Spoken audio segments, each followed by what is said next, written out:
You're utterly useless always. My father sneered at me in front of his Navy SEAL guest, while the rest of the family joined in the laughter. It was a stifling evening at the Chavez family mansion. My father, in his expensive silk suit, was raising a glass of wine to show off his powerful connections. Inviting an honorary Navy SEAL to the party was the perfect tool for him to polish his image. And as a cruel habit, he used me as a backdrop to elevate himself. Just a little brat doing petty paperwork for the government, never even home.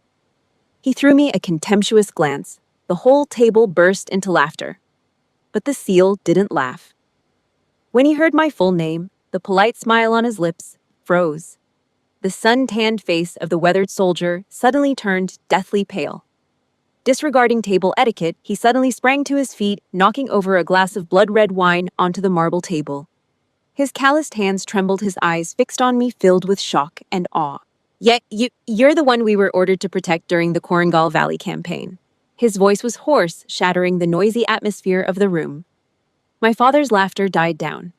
All eyes turned to me, the woman in the plain shirt sitting perfectly straight, calmly taking a sip of water. Before I tell you what happened, take a second to like and subscribe. But only if this story hits close to home. And let me know in the comments where are you watching from and what time is it there right now. The dinner party shock didn't happen in a vacuum. It was the culmination of 3 decades of being treated like a ghost in my own home. I remember standing in the hallway when I was 18 watching my dad hang a massive new family portrait on the wall above the fireplace. He had paid a professional photographer thousands of dollars. My mother stood behind him, holding the level, adjusting the frame, without a word. She never said anything. In 30 years, she'd never once stepped between me and my father's cruelty. She had perfected the art of looking the other way, folding laundry while he screamed, pouring coffee while he compared me to Mark, leaving the room when his insults turned vicious. Over the years, her silence became indistinguishable from his cruelty. She wasn't absent, she was complicit.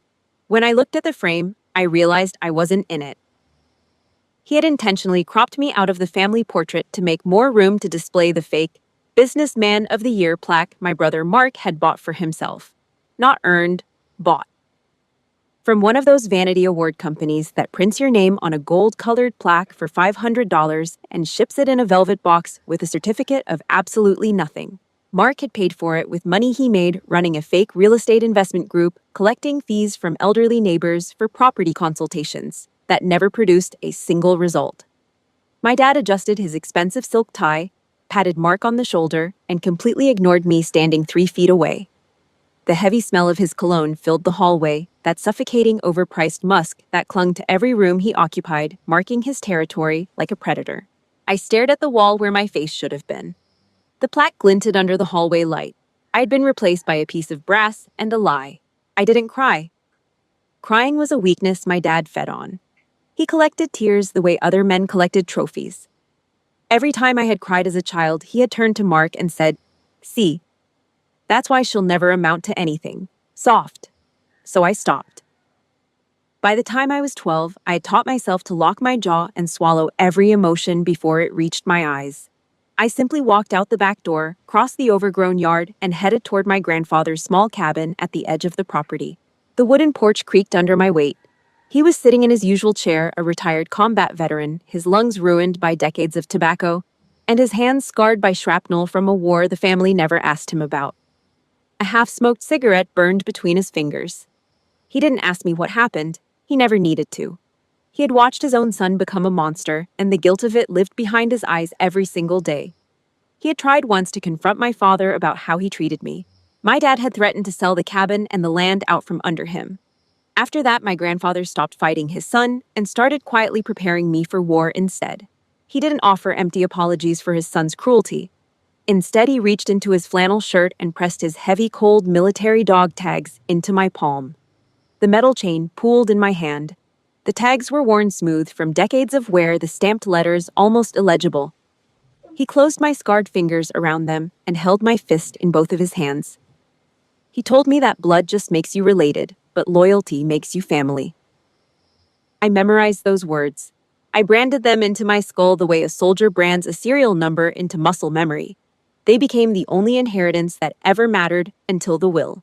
The final fracture happened a week later. I came home from a shift at the grocery store where I bagged produce and stocked shelves for minimum wage, saving every cent for college. I had a folder under my mattress with community college brochures and a handwritten budget. Every dollar was accounted for. I opened the kitchen drawer where I kept my bank statements. The balance was zero. I called the bank from the kitchen phone, standing in the same spot where my mother made dinner every night without looking at me. The teller confirmed the account had been drained by an authorized signer, my father. He had emptied my modest college savings account, every dollar I'd earned over 2 years of manual labor, to buy Mark a luxury sports car, calling it an investment in the family's true future. When I confronted him, he was sitting in his leather recliner in the living room. He didn't even look up from his newspaper. He told me I lacked the ambition to make anything of myself anyway. His voice was flat bored, the way someone talks about discarding old furniture. He turned the page. The paper crinkled. Mark leaned against his new car in the driveway, visible through the living room window, spinning the keys on his finger, wearing a smug grin that made my stomach turn. The car was cherry red, freshly waxed, parked in the exact spot where my grandfather's old truck used to sit before my dad had it towed to a junkyard. My college fund converted into a trophy for the golden child. My future evaporated so Mark could rev an engine and impress girls at the strip mall. I didn't argue. I didn't scream or demand justice. I'd learned from my grandfather that the loudest person in the room is usually the weakest. I walked back to my room and closed the door. I sat on the edge of my bed for exactly 3 minutes staring at the wall. Then I stood up and made the decision that would change everything. I packed a single duffel bag with absolute precision, 3 changes of clothes, my grandfather's dog tags, a toothbrush, and $47 in cash. I took nothing else. Not a photograph, not a book, not a single object from that house that connected me to the people inside it. I left my room key on the dresser. I drove straight to the military recruiter's office in a borrowed truck, the one my grandfather's neighbor let me use for errands. The fluorescent lights buzzed overhead. The linoleum floor was scuffed with decades of boot marks from people just like me, people who had nothing left to lose and everything to prove. An American flag stood in the corner, slightly crooked. The recruiter, a staff sergeant with tired eyes and a wedding ring he kept spinning on his finger, looked surprised to see an 18-year-old girl with a jaw locked tight enough to crack walnuts walk through his door at 7 a.m. on a Wednesday.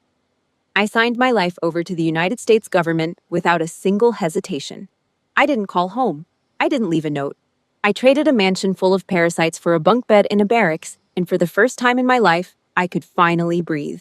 My dad didn't know that my irresponsible disappearances weren't because I was lazy. Those trips were deployments to the most brutal combat zones on the globe. I am not an office clerk. I am Major Kathy Chavez, Special Operations Commanding Officer. My desk doesn't have paperwork. It's suffocating command centers, smelling of sweat and electronics, where my every decision dictates the lives of dozens of soldiers. I spent my 20s washing literal blood off my hands in the dust of the Korengal Valley, learning to keep a freezing cold head under enemy artillery fire. I coordinated extraction missions at 3 a.m. while my family slept in silk sheets back home. I held a dying 19-year-old private's hand in a field hospital and told him his mother would be proud. His grip went slack at 4:17 a.m. I walked straight out of the medical tent into a briefing and authorized the next operation 60 seconds later. My hands were still warm from his. That was my desk. That was my paperwork. That was the petty government job my family mocked at dinner. Then my deployment would end, and I would be forced to return for mandatory family holidays to keep up appearances. My cover required it. The government needed me to look ordinary. They needed the people in my civilian life to believe I was a nobody, a low-level desk worker who filed papers and drank bad coffee. If my family ever suspected the truth, they could become targets, or worse, they could talk. So, I played the role. Every holiday, every visit, every phone call where my dad asked me when I was going to get a real job. I swallowed it. The contrast gave me psychological whiplash. I would step off a military transport store, my tactical vest and sidearm in a secured locker, change into civilian clothes in a bathroom stall at the airport, and drive a rental car to the family mansion. I would walk into the dining room, my shoulders still tight from wearing body armor, the phantom weight of a tactical vest pressing into my collarbones, the smell of jet fuel still in my hair. Mark would snap his fingers at me across the table. He would tell me to go fetch the drinks because my clerk job is so easy anyway. One Thanksgiving, he did it in front of 6 extended family members. He leaned back in his chair, loosened his belt over his gut, and pointed at the kitchen with his fork. Hey sis, grab me a beer. Not like you've got anything important going on. The table laughed. My aunt covered her mouth pretending to be embarrassed, but her eyes were bright with amusement. My dad raised his glass in Mark's direction and said, "At least one of my kids knows how to take charge." More laughter. My mother stood up to clear the plates. She didn't look at me. I would stand in the kitchen staring at the ice cubes in my hand, knowing I had just ordered airstrikes a week prior, yet here I was being treated like a mindless servant. The ice cracked in the glass. I squeezed it until my knuckles turned white. The cold burned my palm. I carried the drinks back to the table with a perfectly neutral face. Not a flicker, not a twitch. I set the beer in front of Mark. He didn't say thank you. He never did. I never corrected them. The military discipline was burned too deep into my blood. Operational security demanded silence, but the truth was even without the classified cover, I wouldn't have corrected them. It would have been meaningless noise. I treated my family dinners like hostile reconnaissance missions. I would sit with my back against the wall, perfectly punctual, observing their breathing patterns and their petty lies. My dad would brag about Mark's latest business deal, another pyramid scheme wrapped in a fancy website, this time something about cryptocurrency consulting, and the relatives would nod like trained dogs. I could take enemy fire without blinking. I had comrades who would take a bullet for me. Yet returning home meant getting stabbed in the back by my own flesh and blood. I cataloged their cruelty, locking it away in my mind, the way I archived classified intelligence. Every insult, every dismissal. Every time my dad introduced Mark as my son the businessman and introduced me as my other kid, she works somewhere for the government, I don't even know what she does. The two worlds violently collided on a Tuesday. I was in a secure briefing room at the Pentagon, reviewing satellite imagery of an extraction corridor when the red encrypted phone rang. The sound cut through the room like a blade. My commanding officer looked up from the operational map. The call wasn't from him. It wasn't from any military channel. It was a civilian hospital in my hometown. My grandfather had suffered a massive stroke. He was in the ICU. The nurse said I should come quickly. I walked out of the briefing. My CO didn't try to stop me. He had seen the color drain from my face, and he understood. He was the only person in my professional life who knew what my grandfather meant to me. I packed my tactical gear into a locker, stripped the encrypted radio from my belt, locked my sidearm in the armory, and bought a one-way commercial ticket back to the hometown I despised. I sat in a middle seat on a commercial airliner in civilian clothes, surrounded by people complaining about legroom, and I pressed my grandfather's dog tags against my chest through my shirt. The man in the aisle seat was watching a comedy on his laptop. He laughed out loud. The sound hit me like shrapnel. The flight was 3 hours and 20 minutes, the longest 3 hours of my life. By the time I landed, the hospital had called again. He was gone. The only man who ever respected me was gone. I drove straight from the airport to the hospital. The ICU hallway smelled like bleach and recycled air. A nurse met me at the door to his room with a clipboard and a kind face I didn't deserve. She told me he had passed 40 minutes earlier. She told me his last visitor had been a neighbor from 2 streets over, a man named Paul, who used to play chess with him on Saturdays. Not my father, not Mark, not my mother, a neighbor. I walked into the room. He was lying under a white sheet, his scarred hands folded on his chest. Someone had combed his hair. The heart monitor was flatlined and silent. His flannel shirt hung on the back of the visitor's chair, the one he always wore, the one he had reached into years ago to give me his dog tags. I picked up the shirt. It smelled like tobacco and motor oil and old wood. I folded it with military precision, tucked it under my arm, and walked out. The nurse asked if I needed to call anyone. I told her no. There was no one to call. My dad showed up 2 days later, not for the funeral, but for the lawyer's office. He wanted to know about the estate. He wore a black tie and an impatient expression. He checked his watch 3 times during the 10-minute service. The casket was still being lowered when he started asking the estate attorney about the property's appraised value. I stood in the airport terminal afterward, gripping my phone, surrounded by strangers, pulling suitcases, and I locked my jaw so tight my molars ached. I did not cry. I wasn't going to start now. Not for them, only for him. And I would do that alone. 3 months prior to that infamous dinner party, my family gathered in a mahogany-lined law office for the reading of my grandfather's will. My dad sat in the center leather chair, practically vibrating with greed. He crossed and uncrossed his legs. He adjusted his cufflinks 3 times in 2 minutes. He was already calculating how many zeros the estate was worth, mentally subdividing the ancestral land into lots he could sell to developers. The property was worth over $2 million, a sprawling historic homestead that had been in the family for 4 generations. My dad had been circling it for years, dropping hints at dinner about what we should do with Dad's land when the time comes. The time had come.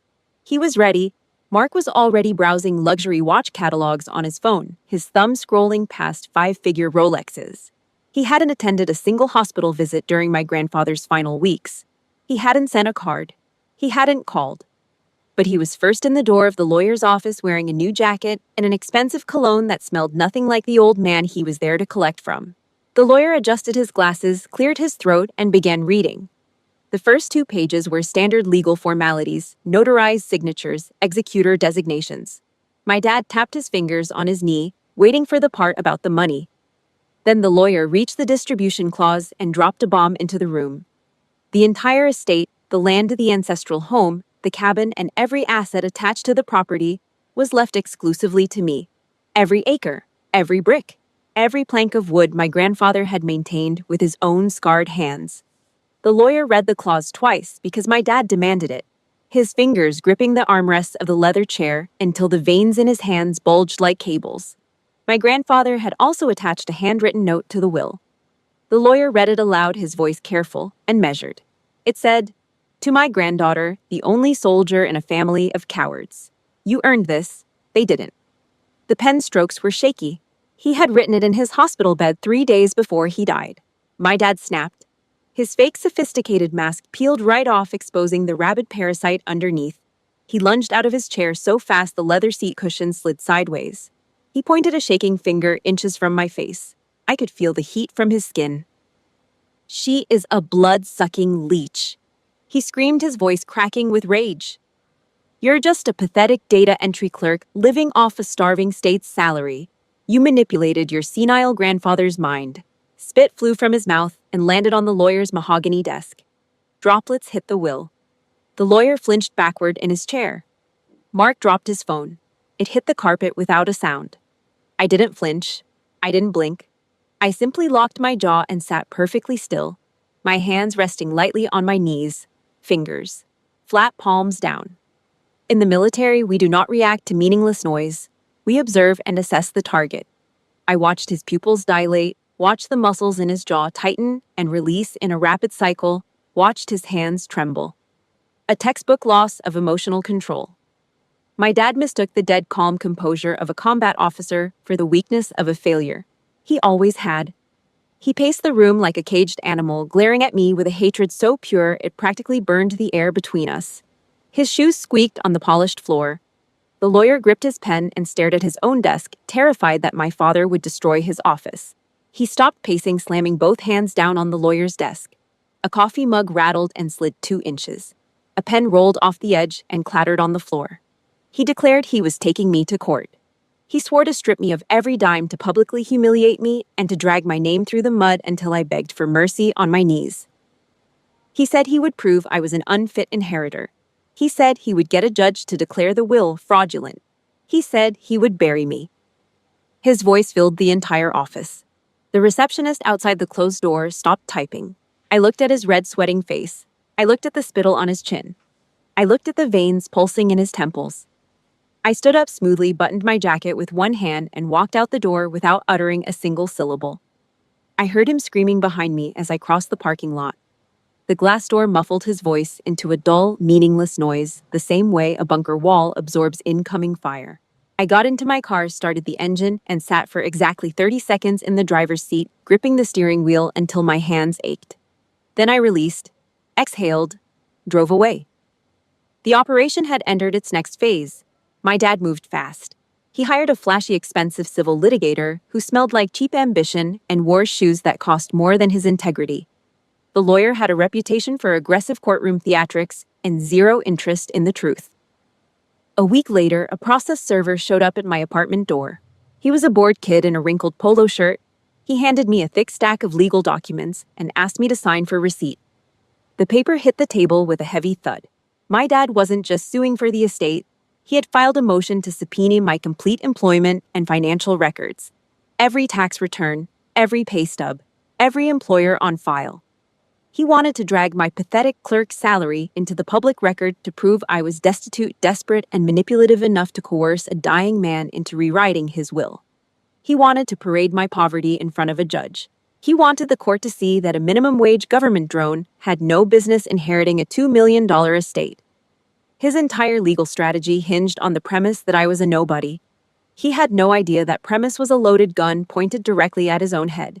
I didn't hire a civilian lawyer. I drove 30 miles to a nondescript office building on a quiet street with no sign out front. Inside, past a reinforced door that required a keycard, I slid the subpoena across the desk to Sarah. She was a former military JAG officer who had transitioned to private practice after 20 years of handling classified military legal cases. Her office had no decorations, no diplomas on the wall, no potted plants, just a metal desk, 2 chairs, a secure filing cabinet with a combination lock, and a shredder in the corner that ran more often than the coffee machine. She read the document in silence, tapping her pen against the wood with a steady rhythmic click. Then she let out a dry, cold laugh. "He wants your records. Does he think you'll surrender out of fear to protect your low-paying clerk cover?" she asked, dropping the subpoena back onto the desk. I stared out the window, watching the traffic. A school bus passed, children's faces behind dirty glass, a FedEx truck, a woman pushing a stroller, a world that had no idea what happened in the rooms I operated in. "No." My voice was flat, sharp as a razor. "He wants to see the proof. We will show him, but on our terms." Sarah stopped tapping her pen. She leaned forward, interlocking her fingers on the desk. We spent the next 3 hours drafting a highly specialized motion. The Pentagon would never allow the personnel file of a top-secret special operations commander to be paraded around a chaotic civil court. The information in my file was classified above the level my father's lawyer was even permitted to know existed. Instead, Sarah prepared a request for an in-camera attestation, a sealed document signed by the highest levels of the Department of Defense, meant strictly for the judge's eyes only. It would confirm my rank, my service record, and my decorations, without compromising national security or revealing any classified operational details. 1 page, black wax seal. Enough firepower to level a courtroom. By demanding my records, my dad had blindly triggered a legal landmine he had absolutely no authority to defuse. He thought he was dragging a weak woman into the light. He was actually forcing the United States military to formally confirm who I really was.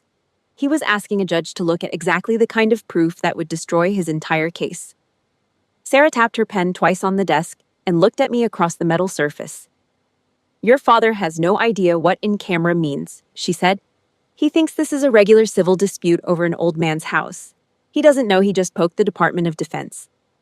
I nodded. I knew. Sarah sealed our counter motion in a standard white envelope and dropped it in the mail. The envelope looked ordinary. It was anything but. She walked me to the door and paused. "One more thing," she said.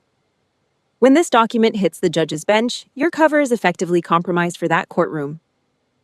There's no going back. Are you prepared for that?" I looked her in the eye. "I've been prepared for 30 years, I said. I walked out of her office into the parking lot, feeling the familiar icy calm of a sniper settling into an overwatch position. The legal battlefield was set, and my dad was marching straight into the kill zone with his chest puffed out and his eyes wide shut. That brings us back to the dinner table.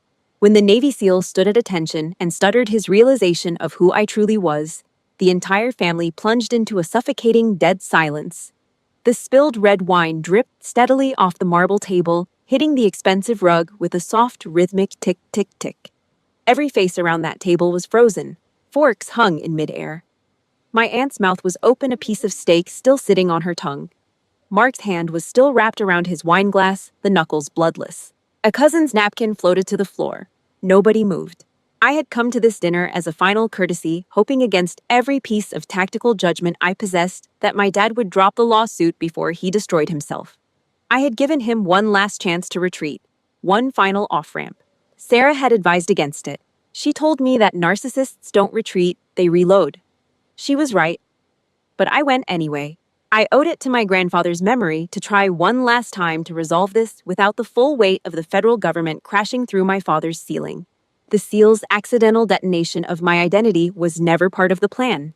He was just a trophy my father had invited to polish his image in front of the extended family.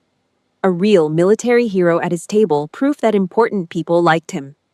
But the operator had served in the Korengal Valley. He had been in the briefings. He had seen my operational call sign and my name on classified deployment orders. And when my dad said my full name out loud while mocking me, using it like a punchline, like a joke, the SEAL recognized it the way a soldier recognizes the sound of a particular rifle. Instantly. Instinctively. The name on the plate in front of the quiet woman in the plain shirt was the same name that had been stamped on the orders that kept his team alive. Instead of processing the revelation, my father's narcissistic disease erupted into pure, unhinged denial. "What the hell are you babbling about?" my dad shrieked at his VIP guest, his face turning an ugly mottled purple. "She's a lying brat. You've been fooled, or you're an actor she hired." He pointed a trembling finger at me, refusing to let his carefully constructed reality crumble. His voice pitched higher with every word. The veins in his neck swelled like ropes. He shoved his chair back, knocking it into the wall. He was unraveling in real time, and every person at that table watched it happen. The SEAL slowly lowered his hands. His jaw was set, his breathing controlled. He looked at my father not with anger, but with the profound, chilling disgust one reserves for a rabid dog. The kind of disgust a man develops after years of watching real courage, real sacrifice, and then standing in a room where a coward humiliates a hero. The operator didn't say another word to my family. He turned on his heel, marching straight toward the heavy oak front door. His boots hit the marble floor with the measured rhythm of a man who had marched across deserts and mountain passes and survived things this room couldn't imagine. Just before he walked out into the night, he paused. He didn't turn around. He threw a final bone-chilling warning over his shoulder. "You have no idea who you're dealing with." The heavy door slammed shut. The chandelier above the table trembled. Crystal pendants clinked against each other, a delicate, expensive sound in a room that suddenly felt cheap. My dad whirled around to face me, his chest heaving, spittle flying from his lips. His eyes were bloodshot. His silk tie was crooked. The mask was gone. There was nothing left but the ugly, desperate core of a man who couldn't control the narrative anymore. "See you in court. I'll tear your mask off," he snarled. I stood up slowly. I pushed my chair in perfectly flush with the table. The chair legs didn't make a sound. I adjusted my collar, stripping the last ounce of human empathy from my eyes. I held his gaze for 3 full seconds. The negotiations were over. Open warfare had officially begun. I realized right then that you can't cure a parasite with kindness. You can only cut it off completely. If you've ever had to legally or emotionally sever a toxic family member from your life, hit the like button and share your survival story below, because what I did next was surgical. 3 days before the trial, I met Sarah at a secure federal annex on the outskirts of the Capitol. The building had no sign, no flag, no windows facing the street. The parking lot was half empty, and an armed guard checked our IDs at the gate and waved us through without a word. Inside a bare conference room with concrete walls, a metal table, and a single overhead light, a military courier, flanked by 2 armed guards, entered through a side door. The guards wore sidearms. The courier wore dress blues. He carried a black briefcase with a combination lock. He set it on the table, dialed the code, and opened it with a crisp click. Inside, nestled in foam padding, was a single heavy black envelope. He lifted it out with both hands and placed it on the table between us. It was sealed with thick black wax bearing the crest of the United States Department of Defense. The wax was cold and smooth under my fingertips when I touched it. I stared at that seal. It held 30 years of my suppressed trauma, thousands of hours of combat, and the blood of my brothers in arms. It was the heaviest weapon I'd ever wielded. Heavier than any rifle. Heavier than any body armor. Because this weapon didn't destroy the enemy's body. It destroyed their delusion. Sarah placed it carefully into her leather briefcase and locked the brass clasp with a sharp click. The courier collected a signature, saluted me, and left the room. Neither Sarah nor I spoke during the drive back. The morning of the trial, the civil courthouse hallway felt like a cheap circus. The fluorescent lights hummed. The linoleum floor was scuffed with decades of shoes. My extended family had packed the back benches of the gallery. They clustered together like a flock of bloodthirsty vultures, eagerly waiting to pick apart my carcass. My aunt sat in the front row, with her arms crossed. Two cousins I hadn't seen in a decade who hadn't attended my grandfather's funeral suddenly found it urgent to attend my legal humiliation. They were here for the spectacle. Mark stood by the water fountain wearing a tailored suit bought with stolen money, flashing me a sickeningly arrogant smirk as I walked past. He took a sip of water without breaking eye contact. The smirk said everything his mouth didn't. My dad was holding court near the heavy double doors of the courtroom, surrounded by a cluster of nodding relatives. He had his chest puffed out loudly, joking with his flashy lawyer about what restaurant they were going to celebrate at after they destroyed me. "Somewhere expensive," he said, and the relatives laughed on cue. He looked at me as I passed, and his eyes were filled with absolute supreme confidence. He was convinced that his money and his loud voice were the ultimate authorities in the universe. His cufflinks caught the overhead lights. His shoes were polished to a mirror finish. He had dressed for victory. He didn't know he was dressed for his own funeral. I ignored them all. I walked into the courtroom, took my seat at the defendant's table, and placed my hands flat on my thighs. I kept my back rigid. My spine didn't touch the chair. Sarah sat beside me, her briefcase containing the black envelope resting flat on the table. I slowed my heart rate using tactical breathing, the exact same technique I used while sitting inside a dark Black Hawk helicopter, waiting for a green light over hostile territory. Inhale for 4 counts. Hold for 4 counts. Exhale for 4 counts. Hold for 4 counts. The circus around me was irrelevant. The whispers from the gallery were meaningless. The smirking faces of my relatives were targets on a range. I was just waiting to pull the trigger. The gavel fell. The proceedings began, and my dad's lawyer practically danced into the center of the room. He was a tall man with a loud voice and an expensive watch. He spent 20 minutes unleashing a torrent of vile insults, painting me as a nameless parasite, a leech who lived off the state and preyed on the frail mind of an elderly man. He paced the floor like a stage actor, waving his arms, pausing for dramatic effect, pointing at me, pointing at the gallery, playing to the crowd of nodding relatives behind me. He called me an unemployed grifter. He called me a con artist who had wormed her way into a dying man's will by isolating him from his family. He suggested I had manipulated my grandfather during his final hospital days, whispering in his ear while he was sedated and vulnerable. He told the judge I had no verifiable career, no visible income, no assets of my own. He said I was a grown woman with no ambition, no accomplishments, and no legitimate claim to a multi-million-dollar estate. He painted a picture of a desperate broke woman feeding on a sick old man's confusion, a parasite who only visited when there was something to take. Every accusation was a lie. Every lie drew murmurs of approval from the vultures behind me. I sat perfectly motionless, letting his words bounce off my armor. I didn't shift in my chair. I didn't uncross my hands. I didn't blink when he stepped within 3 feet of me and raised his voice for emphasis. I watched him the way I would watch a target through a scope-detached patient, calculating the exact distance between his confidence and his destruction. His performance had an expiration date. He just didn't know it yet. The lawyer finished his monologue with a theatrical spin toward the gallery, spreading his arms wide as if expecting applause. My dad nodded vigorously from his seat at the plaintiff's table.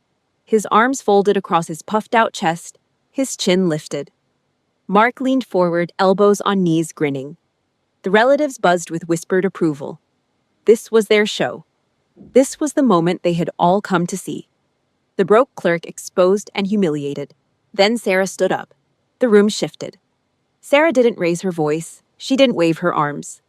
She stood at parade rest feet, shoulder width apart, hands clasped behind her back, and addressed the bench with the calm precision of an officer delivering a field report. "Your Honor," Sarah said, her voice slicing through the lawyer's theatrics like a blade through smoke. "The defendant submits the employment records.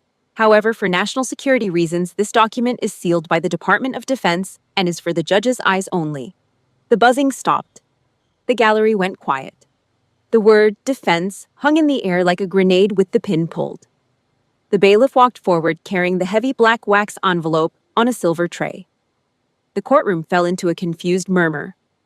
Relatives leaned toward each other, whispering. Behind me, I heard my dad scoff. "Another cheap trick," he muttered loud enough for the gallery to hear. Mark snorted. The lawyer smirked and shook his head, already rifling through his notes for his next attack. Judge Harrison, a stern man with a high and tight haircut that screamed, "Military veteran," took the envelope. He turned it over slowly in his hand, studying the wax seal. His fingers traced the Department of Defense crest. He held the envelope up, tilting it toward the light, examining the authenticity of the wax and the weight of the paper inside. Then he grabbed a silver letter opener from his bench and sliced through the black wax. The sound of the blade cutting through the seal was the only noise in the room. The courtroom was buzzing with whispers, but the moment his eyes hit the first line of the heavily redacted Pentagon letter, everything changed. The atmospheric pressure in the room vanished. The boredom fell from his face like a mask being torn away. His eyebrows pulled together, his jaw clenched tight. He read the first page, then he turned to the second, then the third. The pages rustled in the silent room. His hand, the one holding the paper, began to visibly tremble. He set the letter down on his bench with exaggerated care, as if it were an explosive device. He pressed both palms flat on the bench. He stared at the document for a long moment, his chest rising and falling with deep, controlled breaths. Then he looked up, directly at me. Judge Harrison inhaled sharply. He pushed his heavy wooden chair back. The legs screeched violently against the floor. The sound cut through the courtroom like a scream. Every person in the gallery flinched. A woman gasped. The judge stood at perfect attention, his spine rigid, his chin high, his heels together. He raised his right hand to his temple and delivered a razor-sharp military salute aimed directly at me. The courtroom went silent, absolute, crushing silence. The kind of silence that has physical weight. I could hear the fluorescent lights buzzing above. I could hear someone's watch ticking in the gallery. My dad's lawyer stood frozen with his mouth half open. "Ma'am," his voice cracked with raw reverence. "The case is closed." My dad slammed both fists on his table. The wood shuddered. A water glass tipped sideways, rolling off the edge and shattering on the floor. "What?" he roared, jumping to his feet. His chair flew backward and crashed into the railing. "What the hell does that say? Did she bribe you?" The judge lowered his hand slowly. He stared daggers at my father with the kind of controlled fury that only a man with military discipline can produce without raising his voice. His voice dropped to a register that filled every corner of the room, pressed against the walls, and settled into the bones of every person sitting in those benches. This document confirms Major Kathy Chavez is a highly decorated Special Operations Officer who was awarded the Navy Cross, the very medal that ensured my own son's unit survived. My dad's mouth opened. No sound came out. His jaw worked up and down, but his brain had disconnected from his body. His hands, which had been balled into fists a second ago, went limp and fell to his sides. His lawyer's briefcase slipped from his fingers and hit the floor with a hollow bang. Papers fanned out across the tile. The gallery erupted into a storm of gasps and frantic whispers. Someone behind me said, "Oh my God," in a voice that sounded like it had been punched out of them. Mark's smirk was gone. Completely gone. His face was the color of wet cement. He gripped the bench in front of him with both hands, and I watched his fingers dig into the wood until the tendons in his wrists stood out like cables. My aunt pressed both hands over her mouth so hard her rings dug into her cheeks. The cousins stared at me as if I had just materialized from thin air. The woman they had mocked for 30 years, the clerk, the nobody, the ghost they had cropped out of the family portrait, that woman was the most decorated person who had ever set foot in their world. And not a single one of them had ever known. Because not a single one of them had ever bothered to ask. The entire courtroom turned to stone. But my dad's narcissism was terminal. He physically could not process the reality that his victim was a mountain he could never climb. He violently shoved his own lawyer out of the way. The lawyer stumbled sideways, catching himself on the edge of the table, his glasses knocked crooked on his face. My dad lunged toward the bench, his legs unsteady, his arms flailing. Two bailiffs moved forward, immediately closing in from opposite sides. He didn't see them. He didn't see anything except the document on the judge's bench that had just obliterated his entire universe. "Impossible!" He shrieked, his voice breaking into a hysterical pitch. "The military made a mistake. She's my kid, she's garbage. You've all been fooled." His voice echoed off the wood-paneled walls. The word garbage hung in the air like smoke from a detonation. The gallery stared at him. The relatives who had been nodding along with his lawyer 10 minutes ago were now pressing themselves against the backs of the benches, trying to become invisible. My dad's lawyer stood frozen, his arms hanging at his sides, the color completely drained from his face. His client had just committed professional suicide in open court, and there was nothing in any law school textbook that could fix this. It was the most pathetic display of a broken ego I had ever witnessed. And I had witnessed men crack under interrogation. I had seen hardened soldiers lose their composure under fire. But nothing compared to watching a narcissist realize in front of an audience that the person they built their entire identity on destroying was untouchable. Enough, Judge Harrison roared, slamming his wooden gavel down with the force of a gunshot. The crack echoed through the courtroom. The sound bounced off the walls and came back. A woman in the gallery jumped. I officially hold you in contempt of court and malicious prosecution. Every single cent of the legal fees, the fines, and court costs will fall entirely on your shoulders. He pointed the gavel at my father's lawyer, and I strongly suggest you advise your client to sit down and close his mouth before I add criminal charges to the pile. I slowly turned my head to look at the gallery. The flock of vultures was panicking. Mark's smug face was drained of blood. His tailored suit suddenly looked 3 sizes too big, as if the arrogance had been physically sucked out of his body. He gripped the bench in front of him with both hands, knuckles bone white. My aunt was already gathering her purse, stuffing her phone inside with shaking hands. 2 cousins were on their feet, looking toward the exit. Realizing they were standing directly under legal artillery fire, my extended family scrambled toward the heavy double doors, tripping over each other to escape the fallout. Heels scraped against the floor. A purse strap caught on an armrest and ripped free. A cousin's coffee cup clattered on the bench and rolled onto the floor. They abandoned my father in seconds. The same relatives who had laughed at me at the dinner table, who had spent 3 decades treating me like furniture, who had come to this courthouse expecting a public execution, evacuated the room like rats abandoning a sinking ship. Not one of them looked back. My dad's legs gave out. He collapsed hard into his wooden chair. The impact knocked the chair back 2 inches. His face was a pale, wrinkled mess. The silk tie hung crooked. The cufflinks that had caught the light an hour ago now looked like cheap costume jewelry on the wrists of a broken man. The rage was gone. The arrogance was gone. What remained was a shrunken old man in an expensive suit that suddenly looked borrowed, like something pulled off a rack in a thrift store. He began muttering incoherent nonsense, staring blankly at the floor. His lips moved, but the words were mush. His hands lay limp on the table in front of him, palms up. Fingers curled the heavy cuffs of his dress shirt, hanging loose around wrists that now looked thin and fragile. His lawyer edged away from him 1 step, then 2, already calculating how to distance himself from the catastrophe. The lawyer's business cards were in his jacket pocket. He was probably already planning to shred them. I watched with zero emotion as the armed bailiff stepped forward, grabbed my dad's wrists, and clamped heavy steel handcuffs over them for disrupting the court. The metallic click echoed twice, 1 cuff, then the other. My dad didn't resist. He didn't have the strength. He just sat there, cuffed to the arm of his chair, staring at the floor like a man who had just watched his own house burn down, and finally realized he was the one holding the match. I picked up my jacket from the back of my chair, folded it neatly over my arm, and stood up. Sarah placed a hand briefly on my shoulder. I nodded once. She gathered her briefcase and the remaining papers. The courtroom clerk was already stamping the dismissal. The stenographer sat motionless, her fingers hovering over the keys, still processing what she had just transcribed. As I walked down the center aisle, I passed the empty gallery benches. Programs and coffee cups and crumpled tissues littered the seats where my relatives had been sitting. One bench still held a handbag. Someone had abandoned it in the panic. Mark was the last relative in the hallway. He was standing against the wall near the elevator, his hands in his pockets, staring at the floor.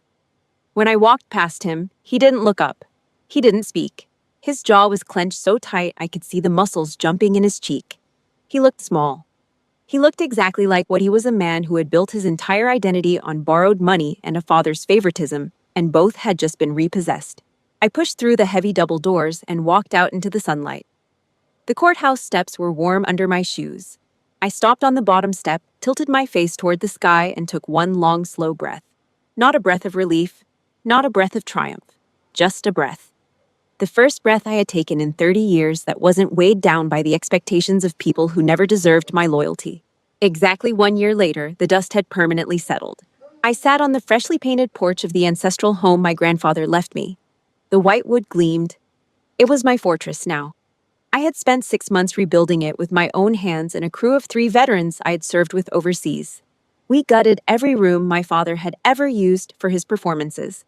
The dining room where he held court, the living room where he ignored me from his recliner, the hallway where the cropped family portrait had hung. We tore out the wallpaper he had chosen, ripped up the carpet he had walked on, replaced the front door he had slammed behind him 1,000 times. New furniture, new paint, new locks. Every trace of him stripped away. My grandfather's cabin, the small one at the edge of the property where he had given me his dog tags, I left untouched. I cleaned it, repaired the porch steps, and kept his chair exactly where it had always been. On the heavy oak table in front of me, my encrypted military laptop hummed quietly, processing data for my next overseas deployment. I had a briefing in 48 hours. I had operational plans to review, logistics to coordinate, personnel rosters to approve. The work never stopped, and I never wanted it to. My personal phone buzzed against the wood. The screen lit up with a text message from an unsaved number, but I recognized the frantic, desperate tone instantly. The way the sentences ran together, the way the punctuation broke apart. It was my dad. "Kathy, the fines and legal fees. I've lost everything. The bank is foreclosing on my house. Please, we are blood. Can you save me?" I read the words slowly, analyzing them the way I would analyze an outdated intel report. I noted the structure of the message, the manufactured desperation, the guilt-embedded phrase, "We are blood," the carefully placed "please" designed to trigger pity. It was the same manipulation playbook he had used my entire life, just with lower production value. Cheaper execution, less polish. The man who told me I lacked ambition. The man who stole my college fund to buy Mark a sports car. The man who cropped me out of the family portrait. The man who called me garbage in a federal courtroom. That man was now asking me to save him. There was no anger left in my chest. There was no petty joy or desire to gloat. No satisfaction. My military psychology had completely neutralized him. He was a target that no longer possessed any threat value. He used to tell me I was invisible to this family. He was right, but now he was the one who was entirely invisible in my reality. He was just a stranger who happened to share my last name. I thought about Mark. Sarah had sent me a brief update 3 months after the trial. She kept tabs on the family's legal filings as a precaution. Mark had filed for personal bankruptcy 2 months after the trial. His business deals collapsed the moment the family money dried up. His cryptocurrency consulting venture turned out to be nothing more than a website and a rented mailbox. His tailored suits were probably in a pawn shop. His cherry red sports car, the one bought with my stolen college fund, had been repossessed by the bank. The golden child turned out to be gold-plated, and the plating had finally chipped off, revealing the cheap metal underneath. My mother had moved in with her sister in another state. She still hadn't called me. I still didn't care. I didn't type a reply. I didn't owe him the dignity of a closure he never earned. I simply pressed delete and set the phone face down on the table. The screen went dark against the oak. I picked up my mug, took a long sip of bitter black coffee, and looked at the framed photograph of my grandfather in his uniform. It sat on the corner of the table next to his dog tags, which I had mounted in a small shadow box behind glass. The same dog tags he had pressed into my palm on that porch 30 years ago. The same heavy, cold metal that had anchored me through every deployment, every firefight, every family dinner I'd endured in silence. His face in the photograph was young, serious, and steady. The face of a man who knew what loyalty meant. The face of the only family I ever had. The war on the home front was finally over, and I never lost. If you believe that family is defined by respect and loyalty, not just a shared bloodline, please like this video, subscribe to my channel, and tell me in the comments how you built your own peace. Your story might just save someone else's life today.